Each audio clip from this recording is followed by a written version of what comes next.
We're back with Coach Halliday this week. We haven't talked in a while, Coach. It's been Ladies a little while. Spartans have been pretty busy. Yeah. A couple big wins you've had recently. Sure. Notre Dame a while back, Yep. went across town to beat LCC, and of course the Vicki Mauk Tournament Right. last weekend. Talk a little bit about that tournament. How long have you guys been playing in that? And This is 3 in a row, right? this is the fourth year that we've been in it. The first year we were in it, we lost in the finals to Southview, and the last 3 years we've won it. So this year was a couple really quality wins. St. Wendelin, they're a small school, they're a Division IV school, but they have a 6'4" girl, and most teams don't. It's really hard to match up with a 6'4" girl. They made it to the state semifinals last year. So it was a really tight game.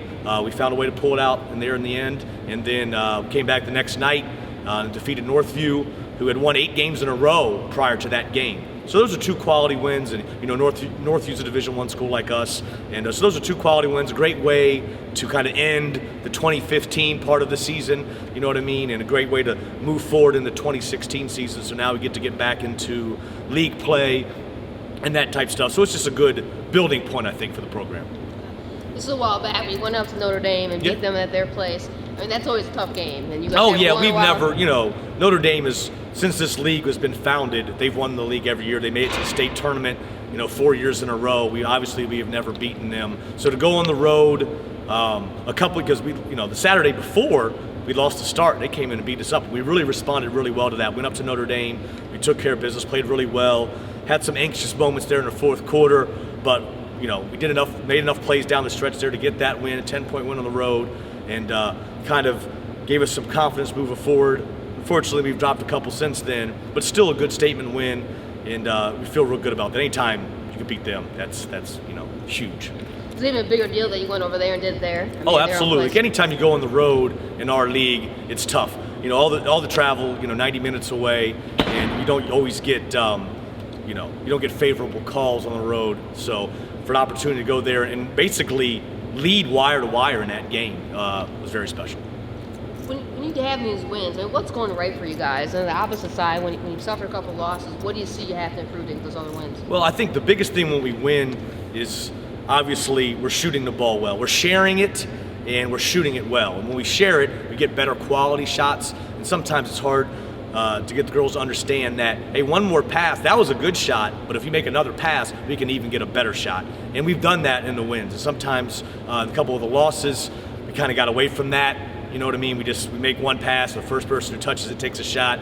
So as long as we share the ball a little bit, we tend to get better shots because, with Essence and Rian, we have 2 kids who are very, very capable of scoring the basketball. And sometimes they just need to make one more pass to get a little bit higher percentage shots. So that's usually the difference in our wins and losses. 2-2 in the track right now. Yep. You have Clay coming in on Thursday here. Right. They're a pretty good team this year, right? Yeah, they're very solid, yes. They have, Clay has been in the top half of our league the last couple of years. They have a pair of twins, the Hess girls, Hannah and Haley Hess. They're first team all-league last year. They're very, very good, solid guards, very tough, very fit. They can really run up and down the floor. So it's a challenge. They beat us both times last year pretty handily by 15. I think 15 at their place, maybe 17 here. So we have our work cut out for us on Thursday, but it's here in our place. We're coming off a couple good wins, so I'm hoping that we can get them here in our gym. You have Finley next week, always a big game for you personally, right? Oh yeah. Any games coming up for you guys? Yeah, and we have a nice little stretch. We play, we've had a little time off since that holiday tournament, but now we play Thursday, then we play Tuesday, Thursday, Saturday the following week. Like you say, Finley is a big rivalry for the school and for me personally. My buddy's a coach up there, and having my personal children who live there, my ex-wife is there, and all those things. So it's always a nice game to have, and we've kind of dominated that series here the last few years, and I certainly hope to continue that on Thursday. You had your own milestone here a few weeks back, your 100th win. You have some more milestones coming up for some of your girls, right? Yeah. Talk about that. Yes, absolutely.